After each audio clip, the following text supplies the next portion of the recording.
আলহামদুলিল্লাহ, তোমার দেখা আমার মনটা ভরে গেছে। আমি যে কত খুশি হয়েছি মানে বইলা বুঝাইতে পারবো না।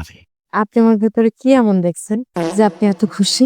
তোমার ভিতরে এখন কিছু দেখি নাই, তবে শুনছি আপনার কাছ থেকে তোমার চুল নাকি অনেক লম্বা, একদম মাথা থেকে পা পর্যন্ত। বিশ্বাস করো, আমার সারা জীবনে একটাই স্বপ্ন ছিল, আমি যারে বিয়ে করব তার চুল হইব সবচেয়ে লম্বা, একদম মাথা থেকে পা পর্যন্ত। আলহামদুলিল্লাহ, তুমি আমার ইচ্ছাটা পূরণ করে দিছো। আর একটা স্বপ্ন আছে আমার বউয়ের চুল থাকবো লম্বা, আমি মনে করো তার চুলগুলা এমনি এমনি এমনি এমনি এমনি এমনি করে বিলাই দেখি। আপনি কিন্তু অনেক দুষ্ট। যা, বউর লোকে দুষ্টামি করবো না তো কার লোকে করবো? হ্যাঁ, বাসনা বেরিয়েছে। কি দিছো? শ্যাম্পু দিছো? হ্যাঁ? কি ভালো লাগতেছে তোমার চুলের ঘেরান। দেখাও না, আমি না সহ্য করতে পারতেছি না, একটু দেখাও যে ঘেরান বেরোইতেছে তোমার এই চুলের শ্যাম্পুটা। আপনি দিন। এটা মেয়েদের শ্যাম্পু। আপনি তো ছেলে মানুষ, আপনি কি মেয়েদের শ্যাম্পু দিবেন? আর যাও, রাখো তো তোমার ছেলে মেয়ে। তুমি আমার বউ, আমি তোমার সামাই। তোমার চুল লম্বা, আমার চুল লম্বা।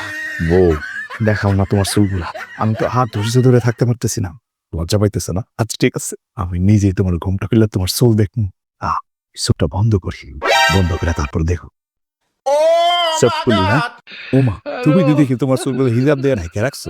এটা আবার কেমন কালার হিজাব? সান্নার মতো দেখি। হ্যাঁ, চুল চুল কি মেয়েরা?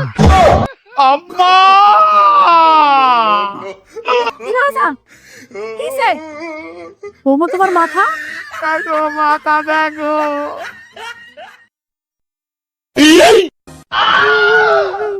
আপনিও না।